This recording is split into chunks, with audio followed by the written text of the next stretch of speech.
The first time I ever heard it, you were doing it, and you've used it in most of your stuff. Why? Let's see. I had heard it with Peter Frampton and a couple other artists, and I would use it before we had hit records, playing in nightclubs, doing cover songs. And every time I would use the voice box, people would be dancing until I used it, and when I started using it, they would look up like, and they would seem to hypnotize them in a way. Next time we know, we heard the song on the radio. You know? Probably that night, knowing James. You know, so that was the first song. Now, the first gig that we had hooked up, we were in Cincinnati doing benefits. I don't know who it benefited, but we were doing like benefits. Wasn't benefiting us, man. We was barely getting gas money, you know, to go to the gig. But it was all cool because we was just getting into it and we liked it to play. You know? So we was playing at this club called the Wine Bar, and Bobby Bird called us and said, hey, man, we need y'all to come down right away.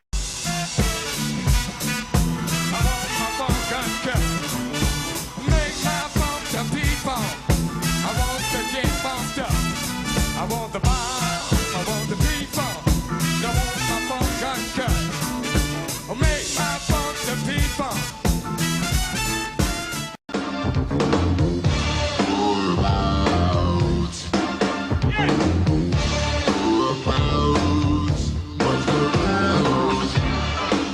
If you came in this building.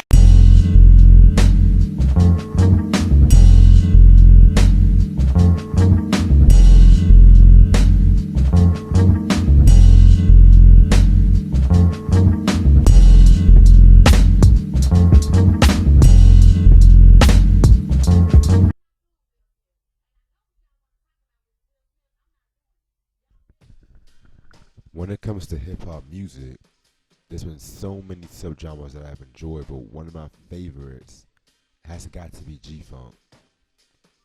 You know, G-Funk pretty much was very popularized in the West Coast hip-hop, you know what I'm saying?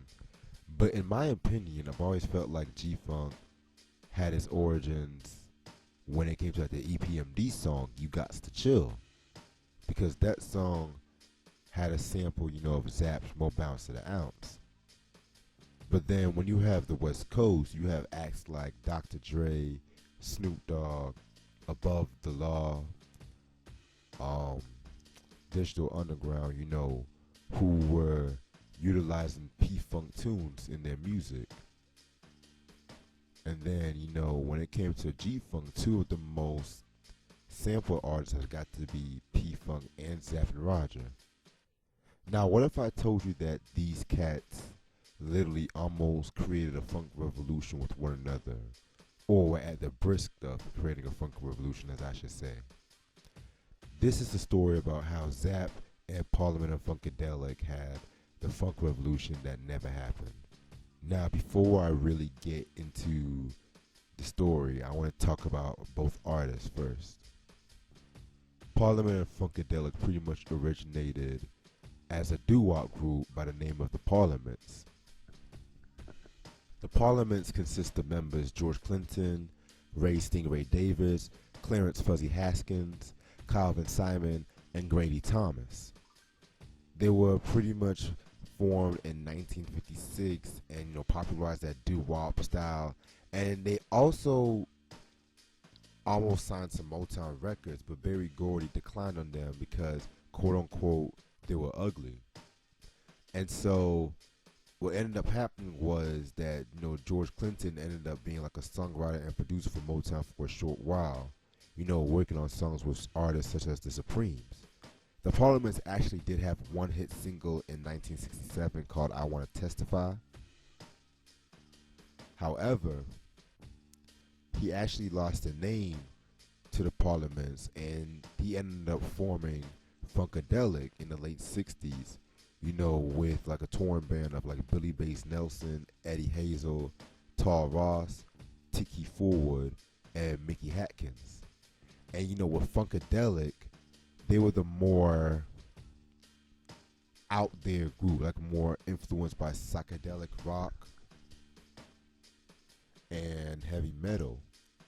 And so they were signed to Westbound Records and whatnot too. And that was the same record label that Ohio Players was signed to, you know. And so after George Clinton got the name back from the Parliaments, he actually recorded one album with the Parliament called Ospium in 1970. However, once he got a deal with Casablanca Records, that's when he made the Parliament the contrast to Funkadelic, or having it more like a R&B, funkier vibe that was more appeased to the commercial. Now, when it came to like the late 70s, you know, P-Funk pretty much was next to Earth, Wind and Fire and Kool and the Gang. They were pretty much like the reigning kings when it came to funk music. And so P-Funk not only was popular when it came to Parliament and Funkadelic, but it utilized in groups such as Bootsy's Rubber Band, Parlay, and the Brides of Frankenstein. Now, as we get into the 80s, Zapp and Roger were pretty much the reigning kings. Now, Zapp and Roger, whenever I think about Zapp and Roger, I always think about the future of where funk music was going.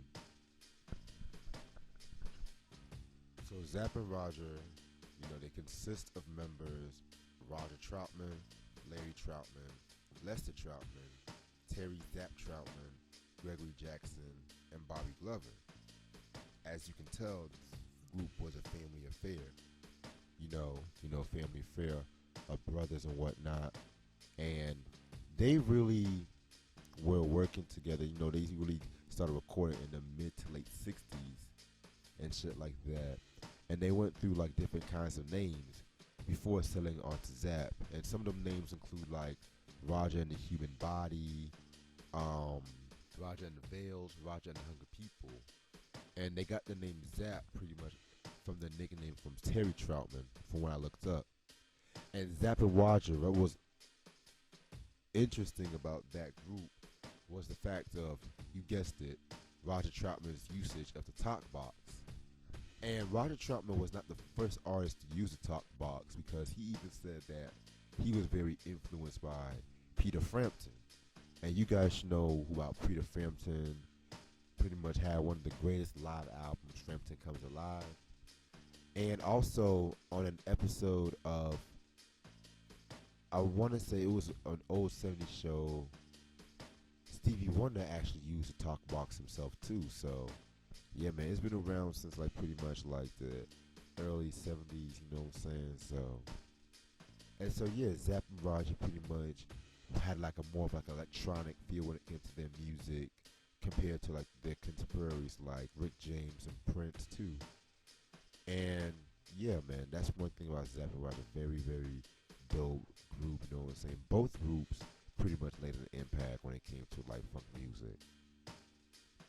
Now, I really wanted to start the story in the year 1978 because the fact that Roger Troutman, he was already cool with Phelps, Catfish Collins, and Bootsy Collins himself. And what was interesting was the fact that, you know, Bootsy and Catfish were always used to attend Zapp's performances, and they were amazed by what they were seeing and stuff like that. So what ended up happening was the fact that, you know, Bootsy would invite Zapp and Roger to perform and to record at the United Sound Studios. And so this is where in 1978 they did the demo to More Bounce to the Ounce. And so George Clinton was very, very, very impressed by this song too, that he really wanted to take Zapp under their wing.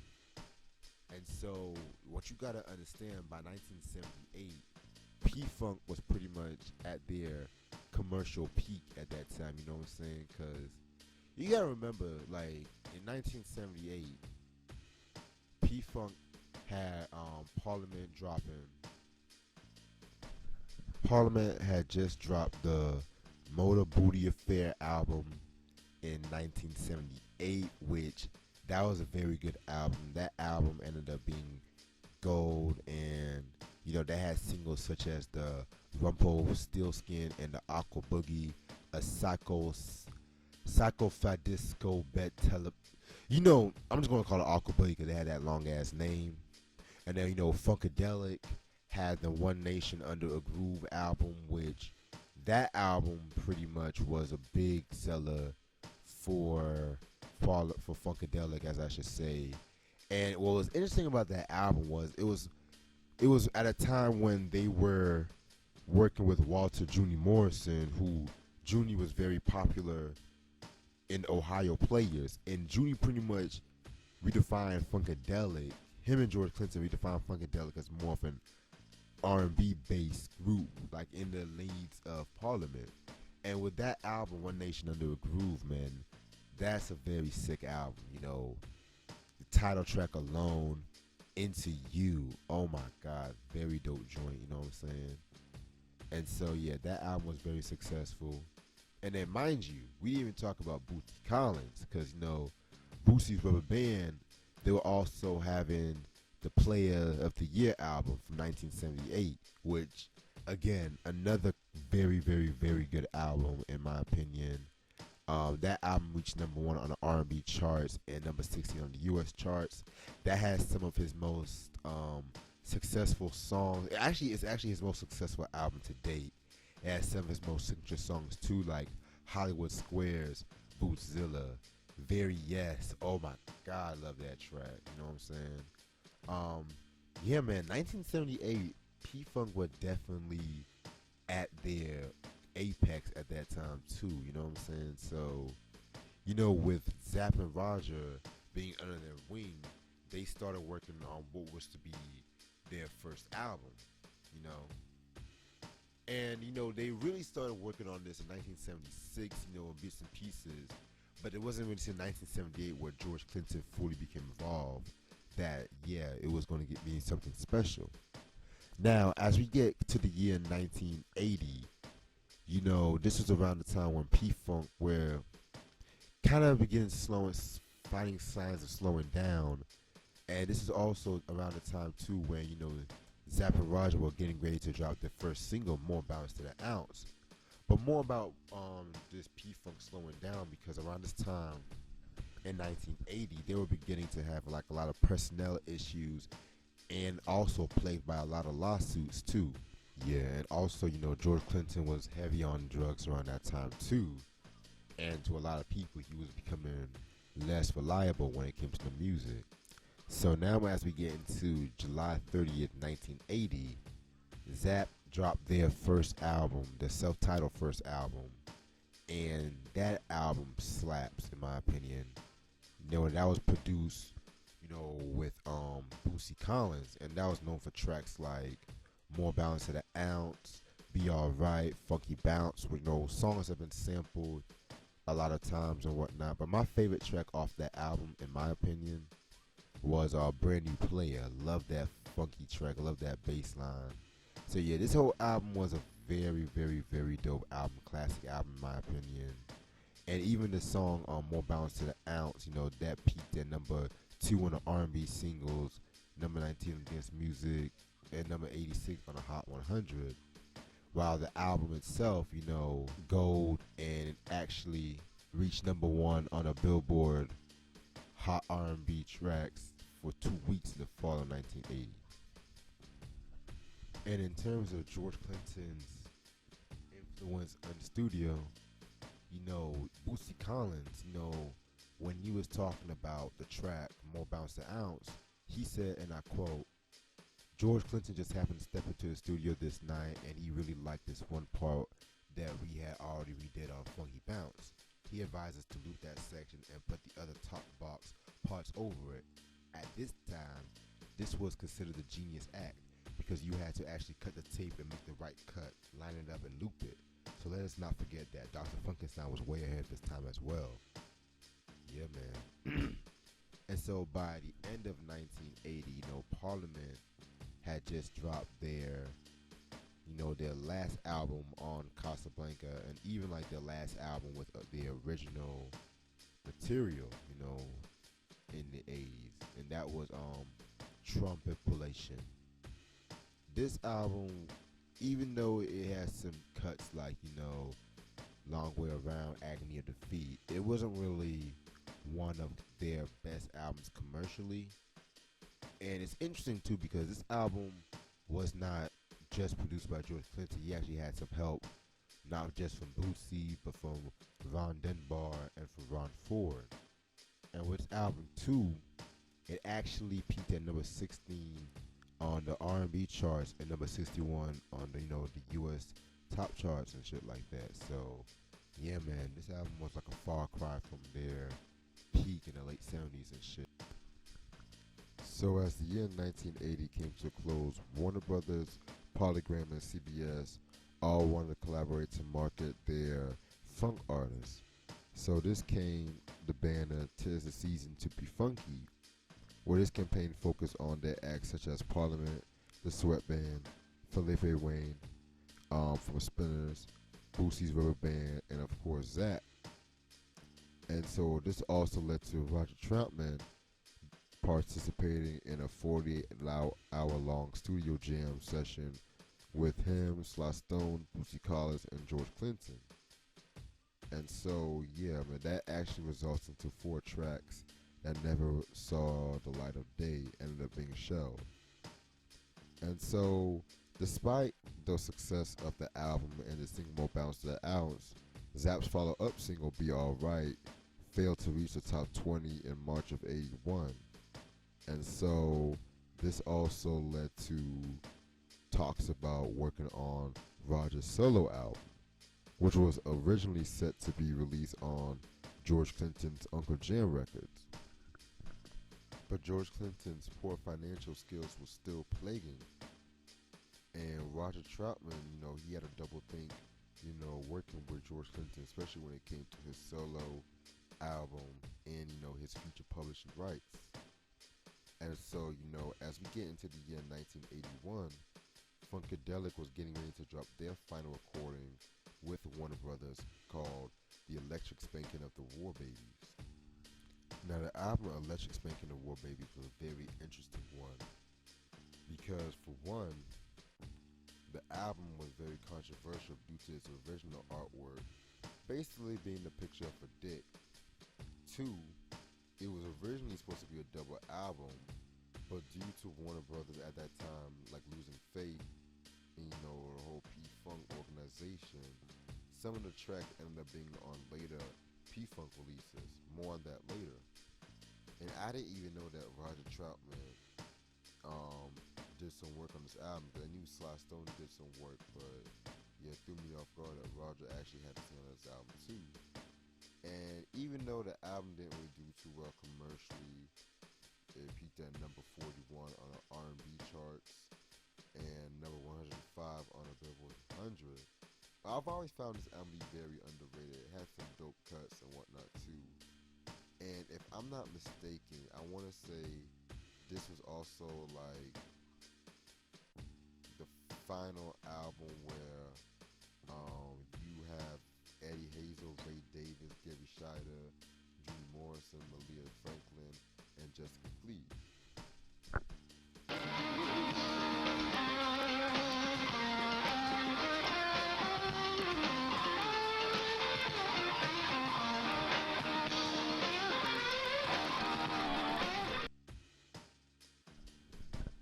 So also, Roger Troutman, he ended up making business arrangements on his own by accepting a higher offer for the demo recordings of his album from Warner Brothers. And this pretty much took George Clinton out of the equation and led Roger Troutman to have full creative control over Zapp's future works. And so in the August of 1981, that is where the many facets of Roger came out. It was pretty much the debut album from Roger Troutman. Album went platinum, and it was known for singles such as the cover of I Heard It Through the Grapevine, and also So Rough, So Tough, and shit like that. Very, very, very dope album. It's pretty much an extension towards the first Zapp album, if you ask me. In Clinton's biography, George Clinton for the Record, Roger Troutman was quoted as saying, and I quote, "Heck, G Willikers, Warner Brothers offered me more money." And so George Clinton expressed his response in that same biography by saying, and I quote, CBS paid for it, I paid for it. I don't like to go into it on the negative side, but it cost me about $5 million and a lot of people's jobs in what we consider as the empire falling, unquote. And to a lot of people, you know, this was known for the end of George Clinton's musical reign, you know, because now it seemed like Zapp and Roger were kind of like taking over when it came to like the leaders of like the whole funk revolution. If you like read the sleeve notes on the many facets of Roger, you know, he actually paid tribute to George Clinton by saying, and I quote, "In my years in show business, I have yet to meet a gentleman who has shown a divine interest in his fellow man. It seems as if George Clinton, no matter how much success he realizes, always remembers how important it is to kind to other people and to reach back into the community and do what he can in any way he can for others. His humility never ceases to amaze me, and his ability to radiate love, respect, and understanding never ceases to inspire me. I really hope he lives to be 1,000,000 years old, and may God bless him and keep him, for he is indeed the true father of funk. George, I love you, and thanks." Unquote. So, as you can tell he had a lot of deep love and respect for George Clinton and whatnot too. And so, part of me feels like he took what George Clinton learned and applied it to himself, and that's how he made Zapp and Roger like a great reign itself, you know what I'm saying? So, you know, one can think of it that way. Another can think of it as, you know, Roger didn't want to be in a sunken ship, so, you know, he had to jump guard quick, you know. So, the 81 Blues and Soul poll, you know, actually found Zapp among the top groups or whatnot due to, like, you know, people's choice of, like, their favorite R&B acts at that time, too. And so, more problems ensue when the legal battles, like, between, you know, Zapp and Clinton don't continue. And this led to many verbal arguments that said that George Clinton wasn't signed up with no signed papers or whatnot too. And so Clinton's lawyers actually put a $50 million compensatory and punitive damages claim with accusations that Warner Brothers had attempted to undermine his relationship with both Zapp and Bootsy, and that the company had failed to pay Clinton his agreed upon $50,000 monthly payment for June and July. Then, you know, the relationship with both Zapp and Bootsy, you know, and so the restraining order was already put on Roger's solo release, as well as the soon-to-be released Zapp 2.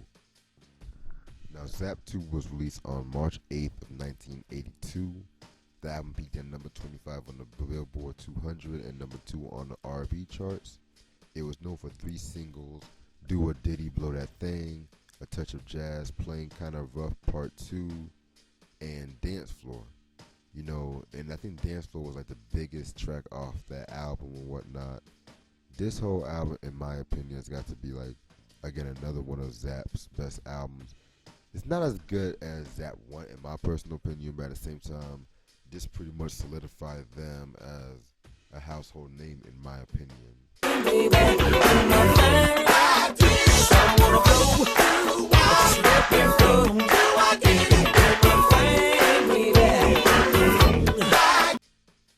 And so with George Clinton, you know, he didn't know what to do, because now at that time, you know, a lot of his band members had left the P-Funk organization, and people were now looking at Parliament Funk Deals as waning.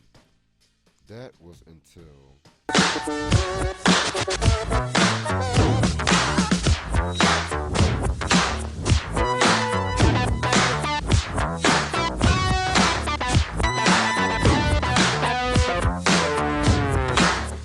Yeah, this is a story of famous dog. But the dog that chases its tail will be busy. You can't be nothing but a dog, yeah.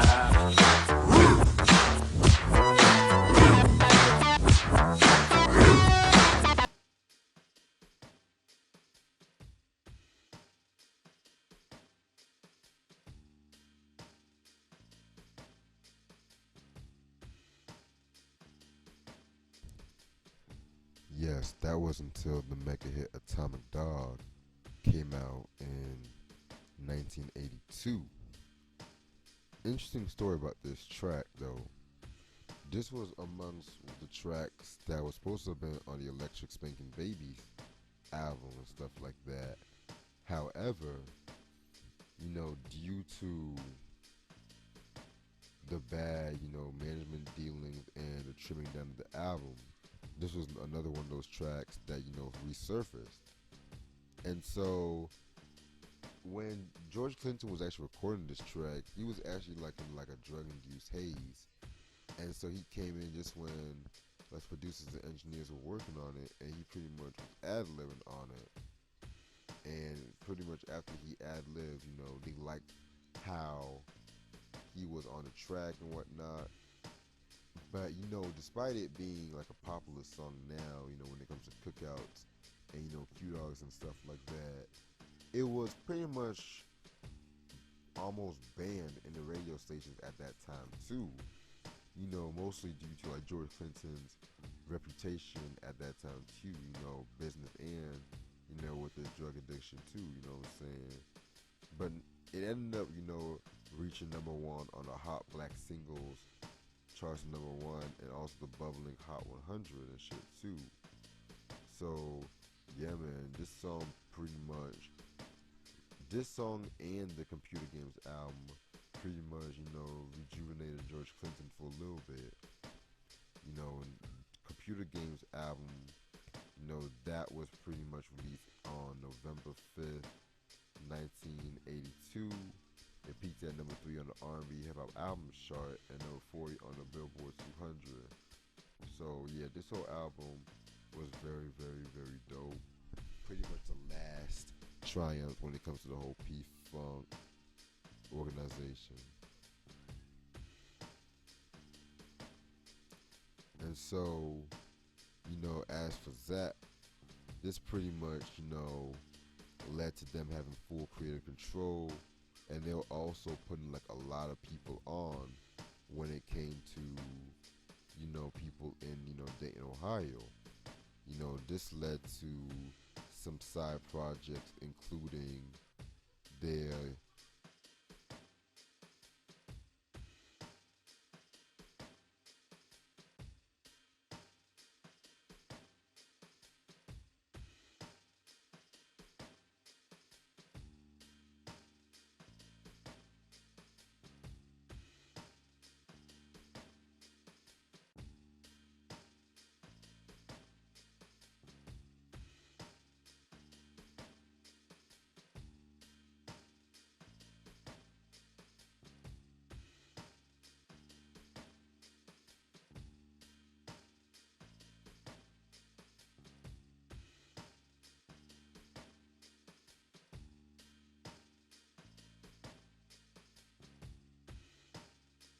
Horizons, and also they worked with a singer named Dick Smith, who dropped his album Initial Thrust in the summer of '83.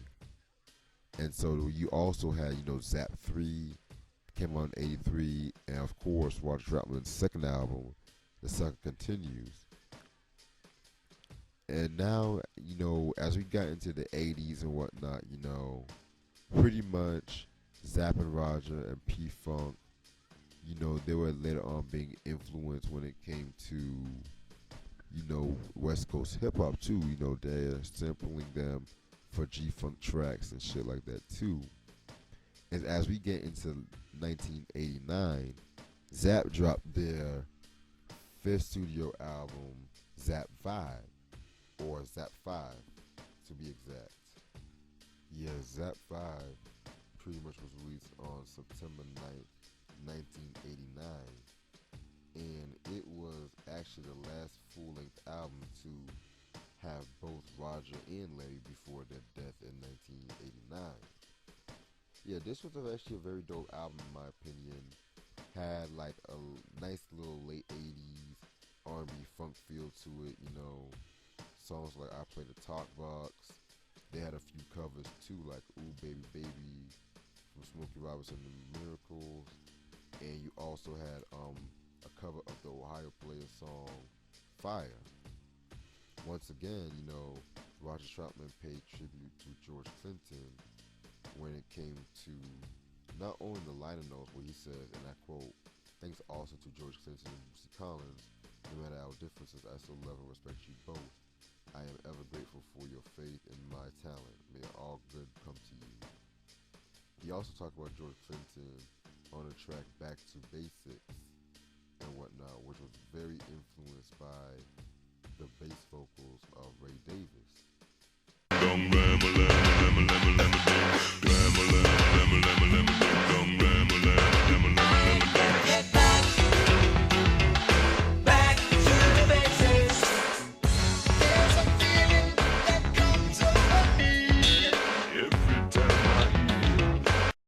So, pretty much, all in all, even though Zapp and Roger didn't really fully collaborate on more work together, they ended up, you know, being influencers and being pioneers in what was become the next generation of quote-unquote funk music and hip-hop, in my opinion. And the fact that their legacy still stands, you know, still stands the test of time speaks volumes in the words of funk.